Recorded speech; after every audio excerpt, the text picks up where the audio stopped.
Watching TV has changed over time. Streaming has become the new norm. That's why Golden State Media Concepts television podcast dives headfirst to the world of cord cutting. Want to be on the loop of what's hot in Netflix? Or if it's not a preference, what about original shows in Hulu? We've got you covered. Join us as we fill in the blanks and talk about movies to stream and what show you should be binging. This is the Golden State Media Concepts television podcast. Hey there, everybody. Welcome to the GSMC television podcast with your hosts, Jordan Giles. And Shay Northrup. All right, that was good. Love the pause. If you guys have been listening to the show, you were listening to 31 episodes. Yeah, this is our 31st episode. I was trying to say something super clever, and I just ended up saying, if you've listened to this show, you've listened to 31 episodes. Not necessarily true. No. But it's possible now. It's now possible to say I've listened to 31 different television podcast episodes. As you should. Yeah, lie about it. Now, we are going to talk to you guys about Containment, Black Mirror, and, of course, the weekly WestWorld. But first, Jordan's got an icebreaker for us. The icebreaker is, what was the first show that you watched that was adult-themed when growing up? I'm actually going to make, I'm going to say the answer, but then I'm going to say another little mini icebreaker. This is going to be a two-part. One, it can be anything, but the other one, live action, almost even a drama. Okay. Well, I think I've already talked about my live action drama one on here before, but I'll talk about the adult-themed one first. My first encounter with an adult-themed show was probably Futurama. I remember I was watching Cartoon Network, and we weren't really supposed to watch TV after 5 o'clock. After 5 o'clock, we were supposed to turn the TV off. And we got home from school at 3 or 4. Yeah, so it was about a couple hours, and then we'd be done. And usually when my dad came home, we would have to give the TV to him. So one of the things that we accidentally stumbled upon, because my brother and I were watching later than we should, we accidentally stumbled upon Futurama. And I remember when I first saw it, I was like, cool, spaceship. That girl has one eye. I just thought it was just kind of a cool sci-fi show. Yeah. And then my dad came and he's like, you guys are not allowed to watch this, and turned it off, but we had already watched 30 minutes of it. So that was my first encounter with adult-themed animation. Really? Mine was okay. So Futurama, I'm gonna say the one that I watched consistently, because there were some times that I snuck in South Park, and I loved the show. I always wanted to see it, and I know I couldn't. Yeah, I knew that I was did the a bit king. of that with South Park too. That was the king of shows you weren't allowed to watch, right? Yeah. So I of course wanted to see that one more than anything. That's funny, because my dad actually really liked South Park. But really? I just wasn't allowed to watch it. My parents didn't want it, because they wouldn't give it a chance. It's animated. They still wouldn't even. Plus, also all of the poop jokes and things like that. Yeah, it's hard to go back to that. I still love South Park, though. Me too. Futurama it still holds up. Yeah, Futurama was also one of those where I was really excited to see it when it came out. Yes, but I still had to sneak it through. The show I was first allowed to watch that it was not necessarily on Cartoon Network. Once again, another Matt Groening. It was The Simpsons. Yeah, I loved The Simpsons, and because it was just yellow people and a dad and a son family, I think they thought it was more okay. See, right? I wasn't allowed to watch The Simpsons when I was really young because of the way Bart treated his parents, and my parents didn't want me getting any of Lisa's ideas. What were Lisa's ideas? Lisa's very left wing. Oh my God, I didn't even think about that. And my parents were like, not in our household. I really want to meet your parents. Can we set that up at some point? Well, it's very interesting because I remember like my parents are kind of weird about some things. There were some things they were worried about showing me, but then others that they weren't. I remember once when I had to go to Sunday school when I was a kid, I brought my Pikachu, my little stuffed Pikachu that I wanted a fair, to show and tell. And I remember the teacher being like, you can't have that here. You can't be talking about Pikachu. That's not. And it's funny because the kid before me was talking about going hunting with his dad and killing deer. But, monsters that battle each other was satanic. I brought a Charizard stuffed animal to my preschool, and the teacher told my parents that that's like Satan stuff. It's pocket monsters. It's the devil thing. So like she was like telling me that I remember like the teacher, she had a conversation with my parents. I was there, and she was explaining to them like, you know what Pokemon means in Japan? It means pocket monsters. Yeah, and it does. I think my parents then later on were like, well, so monsters. I mean, God, like that's not like they're not pocket satans. They're like just monsters. We have to deal with those all the time. So my Sunday school teacher's like excuse, her thing behind it was, well, they don't care about God. They only care about self-empowerment, and you can only get self-empowered through God. And then she went around to the whole class and asked every single one of the other little kids, like, what's a better show you can watch? And they all named Christian programming. And like, I remember just like almost wanting to cry, and I told my mom about that, and she's just like, because you were hurt that like she just basically buried your show in the mud, like like the fact that you like it's bad. Yeah, like, and I told my mom, and I'm like, well, is Pokemon really bad, Mom? And she's like, no, that's baloney. Like, that's ridiculous. You can watch Pokemon. There's nothing wrong with that. You don't have to go back to the Sunday school, like, yeah, kind of a thing. And I remember at one point, like, my parents set up that Christian cable thing that those kids were watching, and like we had like a Christian cable instead of like DirecTV or Dish at the time, and it was bad. It was really boring. We got bored in a month and switched back to DirecTV. You know, I'm trying to think about it. The first live action show, by the way, similar experience. Family Guy was coming on the TV, and they're like, "You don't need to watch this." I said, "No, guys, it's okay. It's like they just make jokes. Like, it's fine. Like, they don't do anything bad. Like, it's just Family Guy." Yeah. And the first, like, the episode that's playing on the show, and I'm trying to convince them, hey, it's not that bad after all, is one that has, like, a joke where Jesus is in it. And Jesus, I don't think he's the main character. It's just, like, a joke where Jesus is doing something dumb. And they're like, turn that off. Absolutely not right now. And I was like, God, out of all the times, it could have just been a chicken fight, but no. So I still wasn't able to watch Family Guy, but Simpsons was fine. And my parents really didn't have a problem with Family Guy, to be perfectly honest. Really? Yeah, no, we didn't really watch it. I didn't really like it, but my brother liked it, and they didn't have a problem with him watching it. Not that I remember.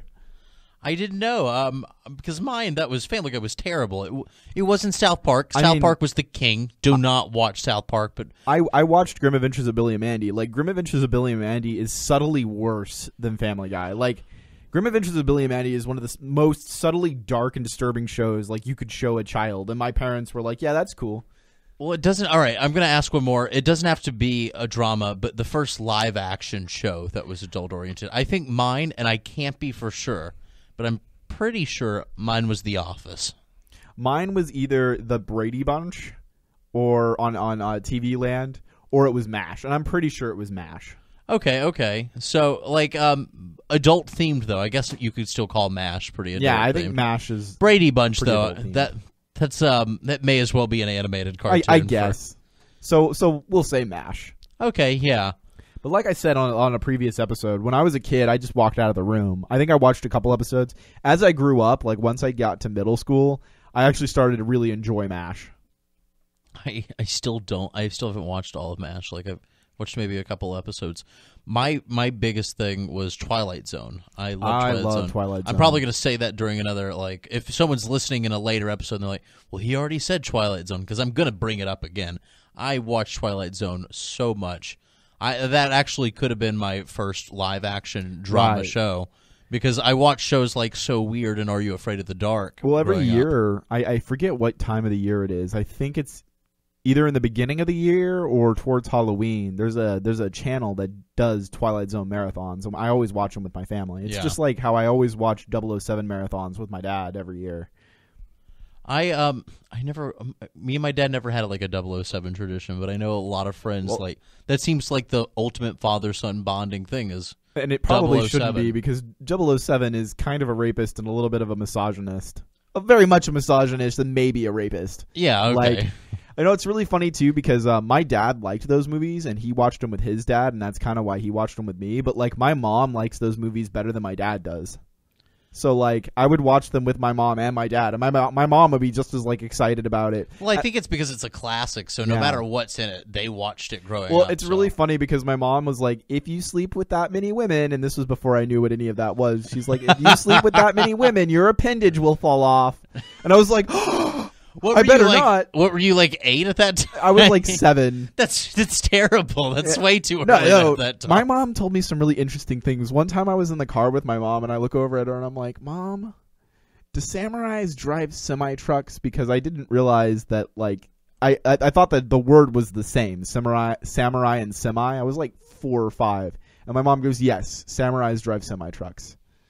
So One time though, like, okay, real quick. One time we were in the car and I was playing with the lock, and my mom said, don't play with that. And I said, why? And she's like, because a homeless person could reach in the car, grab you, take you away, and I'll never see you again.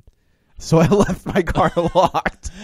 I watched what my parents left a TV alone. We're about to have to go to commercial. My parents left a TV alone for while The Shining was on. Yeah. They just for a minute, like less than a minute, but it happened to be the scene where the kid opened the curtain. Oh, yeah. And she's in the bathtub. She turned it off. That was the remake, right? That was the remake. That was bad, but that scene was really creepy. That's one of my first memories of all I saw, like the only thing I was able to see was that bathtub moment in The Shining. But since then, I had never. Anytime I go to the bathroom, always keep the curtain open in the bathroom, like the shower. Always. It's been since childhood. I still do it now out of habit, like 'cause I'm afraid I'm going to get killed. We're going to have to go to a commercial break, though. Just to let you guys know, these icebreakers extend to you guys as well. Please send in your first, TV show that was for adults. Very interested. Yeah. And we'll read out some of the best ones if we can. If you guys happen to have an icebreaker that you think we should talk about, please send it in. I would love to hear it. Yeah, let's make this user interactive. Come on, guys. Get on the boat. You're a part of the conversation here. Yeah, let us know on Facebook or Twitter or email. God, yeah. So we're going to have to go to commercial break. When we come back, we'll be talking about Containment, which was canceled, but now on Netflix. Black Mirror, all the Black Mirrors, and our weekly WestWorld, which is, I guess, bi-weekly. So, yeah. See you guys soon. Want to find out what movies to go see? Then check out the GSMC Movie Podcast. It's your ticket to the latest movies, whether it's a new blockbuster event, romantic, comedy, or action flick. This show has got it all covered. They talk some what to go see now, don't bother, what's hot on Netflix, and everything in between. That's GSMCpodcast.com/movie-podcast. When it's all about the movies, it has to be this new show. Don't forget to like them on Facebook and follow them on Twitter. Visit GSMCpodcast.com for more info.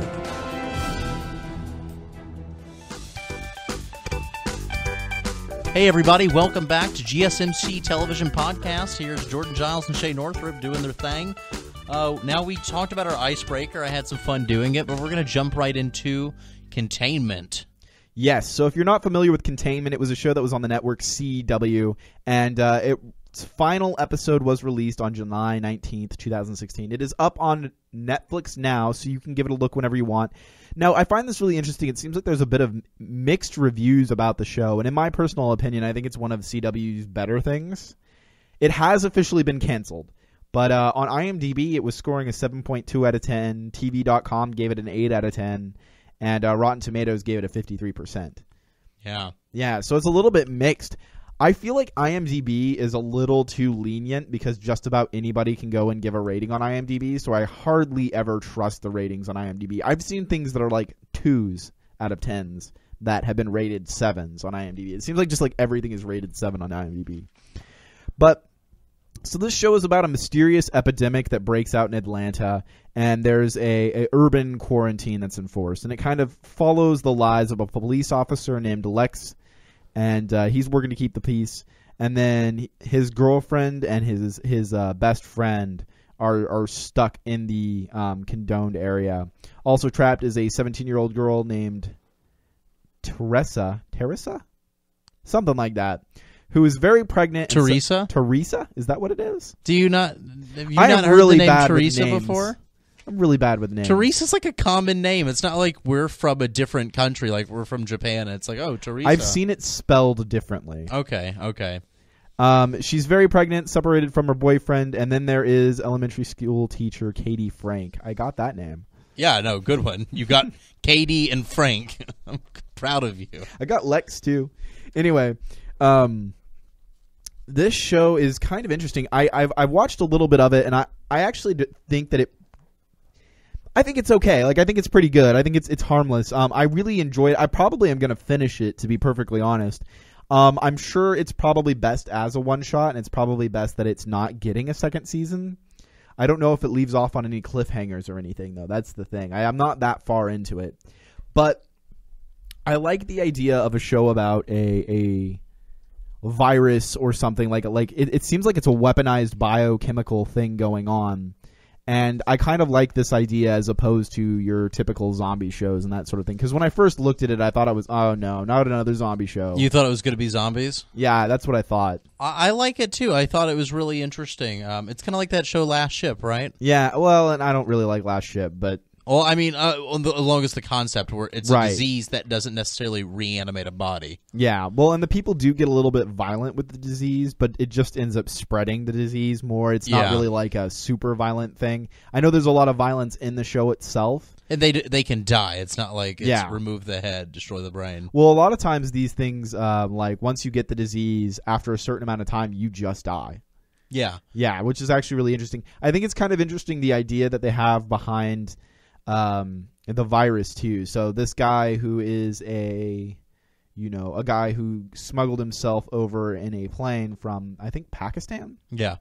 He comes over and he has the flu, and he ends up getting one of the doctors the flu because he used her pen, and then it starts spreading that way. And it's kind of looking like it's more of a bioweapon type thing as opposed to just an outbreak. I was actually really intrigued by this. I guess I kind of have a thing against CW shows sometimes where I'm like... Yeah, me too. I wasn't super excited about reviewing this until I actually sat down and watched it. I'm kind of hopeful. Like I still have to finish it too. I watch more than I have to review these shows. Oh, so do I, but I feel like I haven't watched enough of this yet. It seems promising. Like, I understand that there won't be a season 2. Like, and it's hard to watch something when it's ended prematurely. But there have definitely been some shows in the past that were just really good one-shots, Yeah, but sometimes when they at least have the idea to, like Wayward Pines, I liked that wasn't going to come back. It came back at season 2 now, but I liked the one-shot season 1. I liked that it didn't seem like there was going to be a season 2. It left you wanting more, but not like you didn't get what you came for. You know what I mean? Yeah. So, I mean, I'm a little bit nervous to start something when it'll end on a cliffhanger. And I'm like, well, God, what's ever going to happen to Teresa? Sorry if I was hard on you for that. I was just teasing it's all you. good. I'm just joking. I'm really bad with names. That's okay. I typically am, too. Oh, no, I like to think I'm okay with names. I'm just bad at remembering them. Mm-hmm. But the show just seemed like it's something that, is worth a try out. Like I said, for as far as CW shows go, I have The Flash. Yeah. I'm still a fan of The Flash, but I think this could be my one CW show. Like, I think I'm going to revisit it. And it's canceled, so you're done with CW after this one. Probably. I still try The Flash. I don't know. It just looks too campy for me. Oh my! Coming from the guy who's trying to get me to watch Z Nation, try The Flash. But I don't. I like campy when it's like got other elements that I like to it. If it's just going to be like good, wholesome fun and camp, I'm not about that. I'm going to try my best to come up with a reason for the show that we need to watch The Flash. Okay. Because I feel like in a way I can trap you now. I have the ability to do so. We're going to be in this never-ending chess game of whether or not Shay's going to watch The Flash. I feel like we're going to be a chess game of what show you can force on the other person to try out. I like this idea. Not only are we co-hosts, but we're rivals. I think it's a good friendly rivals. Well, friendly. Yeah. Speaking of friendly rivals, Black Mirror. Let's talk about that. Can you? I'm just curious if you can tell. Okay, all right. Just making sure that segue didn't. If they didn't go past my head. Okay. No, it really. I just kind of. rolled with it. It was improv. I appreciate it. It's cool. Improv. Right? You can get away with whatever you want. Improv. Yes, and okay. Yeah. So Black Mirror, season 1 and 2 have been out in England for all its time. Just hanging out. Well, and they've always been on Netflix too. Yeah, they brought it onto Netflix at some point, and then it exploded. Like, whoa, Black Mirror, super cool, love it. It's great. And it turned out it was amazing. So then they got the Christmas special with John Hamm. When they first put Black Mirror on Netflix, I watched it because I was very interested. I was looking for something kind of a little bit in the horror realm, a little bit in the sci-fi realm, and there really wasn't a whole lot worth viewing at this point. And I checked out Black Mirrors, and man, the first episode was got my attention because believe me, that first episode will get your attention. But then that second episode, what is it? How many miles? It's something. Which one? The one with the bikes. It's something miles. 15 million merits. Yeah, 15 million merits. No, that's so you earn points from cycling to power up, I guess. Right. And this weird dystopian that was the first episode I saw. Or I saw the pig one first, of course. Of course, everybody's seen the pig one. And then after that, when I was like, "Well, this is interesting," it didn't. I think some people are repulsed by it, but it definitely made me want to keep trying, seeing what this is all about. That's what it did for me. And then when I saw the merits, man, that really did it for me. I loved it. I know a lot of people that weren't a big fan of it. That's my favorite episode. It's definitely one of mine. Season 3, though, it's been great. I feel like I've read a couple places that they felt like it didn't live up to the rest of it. I disagree. I think it's better. And you know that the Season 3, Episode 1 with the social media nosedive, that was actually written by Rashida Jones. Oh, really? Of Parks and Recreation. That's great. Yeah, and she's in it. Definitely has her feel. It definitely has her her hand in it. She's co-wrote it with somebody else. I think also from Parks and Rec. Now, one of the things that you have to kind of keep in mind with the show, I'm not sure how much you guys know about it. Some people have checked it out, some haven't. I'm sure. I would really give it a chance. Each episode is its own thing. It's its own story. None of them relate to each other. And they're all kind of set in this almost dystopian type future that we could end up in. They're usually stories and morals based around how much you obsess about technology, how much you obsess about one of the things I really liked about the Merits one was it really talks about how our society is so obsessed with this whole American Idol, X Factor, can you sing, can you not, entertainer type thing. Because there are basically three classes of people in that episode. There are the bike riders, who are your average Joes. Then you have the guys that pick up after the bike riders, and then you have your entertainment, which is either porn or people that can sing. Yeah, so it's, I guess it's pretty much bottled up the essence of what our media is, and I think the one about the social media rating thing that the first episode of season 3 does a really good job kind of talking about the obsession with social media that our world has today, and they're really like warning signs, these episodes, and they can end either on a happy note or on a dark note. Most of the time, especially season 1 and 2 ended on a very dark note. Seems like season 3's got a few light notes sprinkled in there every once in a while, and I think that's nice because then you can binge watch the show and not just feel super depressed at the end of the day. Because watching Black Mirrors, I am always excited when it comes on to Netflix, but I'm always hesitant because I don't want to feel like a piece of dung at the end of it. Well, I think that there's some hopeful episodes that have come out, but regardless, when I watch it, I don't go oh, this is so sad. I go, oh, damn, oh my God, I can't believe it just did that. Yeah, no, it does. It blows that for me away too. Consistently. But at the same time, I'm always left man, I hate society. I understand that. That's something I think everybody gets to that point watching Black Mirror. But it is a treat. IMDb gives it 8 out of 10. Rotten Tomatoes gives it a 9.6 out of 10. I would go so far as to say I'm giving it a 5. I give some episodes a 4, some episodes a 5. There are a few that I'm not a huge fan of, but most of it. On the whole, I give it a 5. On the whole, I give it a 5. There's some 4s. I love the idea. Charlie Broker is great for creating this program. I don't know. I really enjoy the show, and I hope that it continues on in the future. Most of the seasons are 6 episodes apiece? No, there are 3 episodes. Season 1, 3 episodes. Season 2 had 3 episodes, but then they did a Christmas special, grouped it 2. Right. Now 3 has double. It has a 6-episode season. Right. And the last one is almost like a little TV movie. Yeah. It is. Well, they're all almost about an hour length each. Yeah, and the season 3 episodes, I think the season 3 has an hour and a half episode. The last one, episode 6, and I just watched it the other day. Shay, that blew me away. All of them. I'm not quite to episode 6 yet, but I am excited to get there, and this is going to be something that I'm going to keep watching in the future. We're going to be talking about this more, like after you. I mean, you got to have time to let it kind of air out and watch the rest of it. But I definitely want to kind of go into. And like I said, I've been following it since they started putting them on Netflix. I watched like all of season 1 in like a day. I watched all of season 2 in like a day, and you know, it's always great to talk to people about it, to like kind of reminisce about some of the episodes. Like I love the one about Waldo. Maybe, the Waldo moment. They start really kind of lighthearted, and they kind of start in like this kind of good place, and then at the end of it, you're just like, oh geez. A cartoon bear very well could become the dictator of the planet, ladies and gentlemen. Some people say that's already happened. Anyways, we have to go to a commercial break. When we come back, we're going to be wrapping up with our weekly Westworld moments. So stick around, guys, and we'll see you very soon. Tired of searching the vast jungle of podcasts? Now listen close and hear this out. There's a podcast network that covers just about everything that you've been searching. The Golden State Media Concepts Podcast Network is here. Nothing less than a podcast bliss with endless hours of podcast coverage.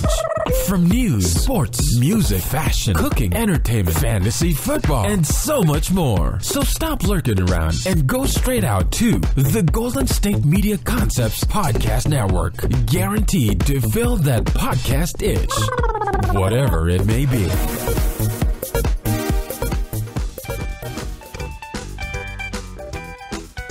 Welcome back to the Golden State Media Concepts Television Podcast. I'm Shay and Jordan. I'm Jordan Giles. How's it going, guys? And we're going to talk to you guys about WestWorld. WestWorld, with 2 W's. So WestWorld, we've already kind of mentioned, we've talked about a little bit, but really we just kind of wanted to break into it because it's been such a great show. It's enormously popular. Why not ride that gravy train? Oh, definitely. I'm all about that gravy train. Me too. Now, speaking of trains, I'll set you up. I guess it kind of relates to trains. I mean, that like in the beginning, they come in on a train. That's what I was thinking, yeah. So I think the show has really found its focus, and I think that this is kind of nice because before we were kind of given like a shotgun blast of all these characters, and the first couple episodes kind of seemed to focus on one of the androids, I guess you can call them. Yeah, and it's not like any of them have left the focus of the show, but there's more of this purpose that goes through. There's just as much mystery because you keep adding on to the mystery, but it's not all coming from who's that guy. Well, and we're starting to get to know the main characters better, and there's starting to be a focus. There's this big thing about the maze. Oh man, that maze! And I am very excited about this. We're learning a lot about the original creator's intentions and that sort of thing, and how he is the way he is, and like. It seems like the robots are starting to become more and more conscious. No, definitely. They're starting to realize that they have been killed in the past. They're starting to realize that we have that one example. By the way, guys, spoilers possibility. Oh, yeah. This is weekly Westworld. Like, make sure you've watched weekly, Westworld. Not a general Westworld. Well, I think some of them are starting to find it, but you can see it does look like a virus that's spreading. Like, oh yeah, like, and it seems like there's like key words that are spreading it. I think that, and this is just an assumption. I'm thinking that the blonde one, the one that ran away from home, and I think actually killed an actual person, if I'm not mistaken. I don't know yet. We're not 100% sure, but we think she killed an actual person. What makes you say that? Because she had that gun she found in the haystack and shot him in the chest. But I think that that was like robot, though. That was an animatronic. Are you sure? Yeah. I thought it was an actual person. Do you remember that those people were breaking into the farm the first episode, and then that guy shot them down dead, too? Was that the same guy? Yeah. Okay. Yeah, that was the same guy. So that was just showing that she's not afraid to kill now, you know what I mean? Yeah, okay. She's gotten over that ability. Right, no, because her whole storyline is set up so that way everybody can save her, right? Yeah, because she's the damsel. Yeah. And I think she's going to be, I guess, the leader in this revolution. Mm-hmm. And it's so interesting to see consciousness, just spreading like a virus throughout the show that she's starting. And they brought up that she's like the oldest one of all of the animatronics. Yeah, it's she's basically new with all the repairs and things like that. Mm-hmm. So that means that she has more memories stored up throughout the years. Yes. I'm really excited to see where her character goes. Well, and we're starting to see that a lot of these robots are starting to go off on their own a little bit more. Like they're starting to wander and that sort of thing. Yeah, like, there's more malfunctions happening throughout. Yeah, or things that they start doing earlier than they're supposed to, or that sort of thing. Which is interesting because, I mean, we just kind of got thrown into the show, and they're saying that there has been no major problems. And in it, you don't know if, like, these glitches are always something that kind of happens throughout, like if these are routine. Maybe that's why people don't take them as seriously. Right. Or if these are things that, they're worth noticing, that's just people don't seem to care. Right. Because even in the shows, they said everyone has their own agenda. And I guess one of that guy's plan is just destroy the entire world because it's getting corrupted with. And it's starting to go. The man in black seemed like a real jerk in the beginning of the show. You almost kind of want to see him succeed now, though. I'm not so sure if he's still a villain. I'm kind of wondering if maybe Anthony Hopkins is a villain at this point. I don't know. I feel like Anthony Hopkins may be more of a madman kind of thing. He's definitely a crazy. Before you just thought he's like a grumpy old man in a tower, or, but just kind of like this cute old grandfather type character. Cute like old Gramps. He normally plays that. And he does a good job with it, but but now it seems like there's more to him. Like I'm very, very curious. After the dinner, yeah, and I feel like he's trying to destroy the place. I mean, destroy Westworld. I mean, you saw what happened in the end of that, right? I mean, right. Well, I think he feels through. like they mentioned that his buddy wanted to find sentient life in the robots. I'm wondering if maybe the guy he's talking about is himself. Oh God! And that I don't know who he is supposed to be is actually his That's buddy. a possibility. There's also the possibility that he's trying to bring back, his friend's vision. Like he sees that now, Well, and I'm Which is also what wondering, is the man in black his old partner? Like I know that he says that the guy is dead, but I'm kind of the man in black knows way too much. Yeah. Like how did he know about all of this? Like he's very mysterious. Well, the man in black was raised there, right? Like he was there since he was a kid. Is that what they said? We still don't know why. Well, there was that flashback where he was talking to the old man, and showing him like the snake and how he controls the snake. Mm-hmm. God, there's so many you keep learning things about it, and I think that's where the focus comes in. But and I think with the show, they too, answer as many as they ask.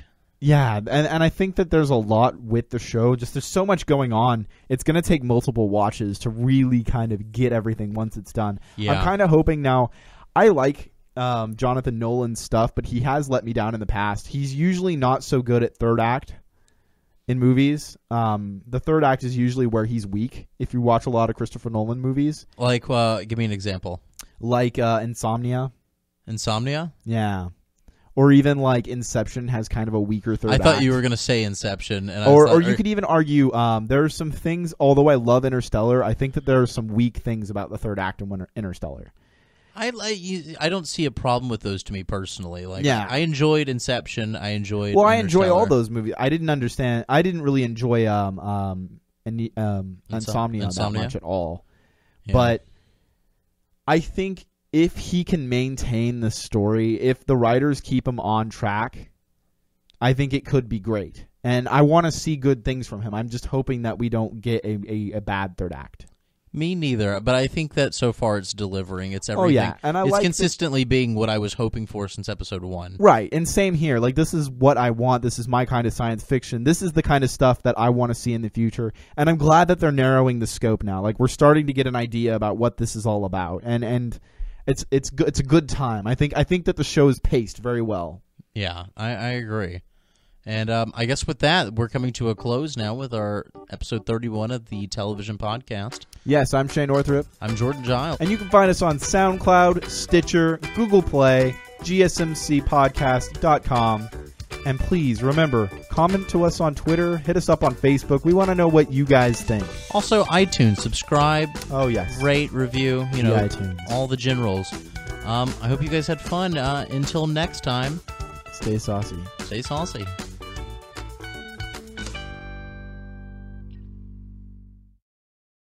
You've been listening to the Golden State Media Concepts Television Podcast, part of the Golden State Media Concepts Podcast Network. You can find this show and others like it at www.gsmcpodcast.com. Download our podcast on iTunes, Stitcher, SoundCloud, and Google Play. Just type in GSMC to find all the shows from the Golden State Media Concepts Podcast Network. From movies to music, from sports to entertainment, and even weird news. You can also follow us on Twitter and on Facebook.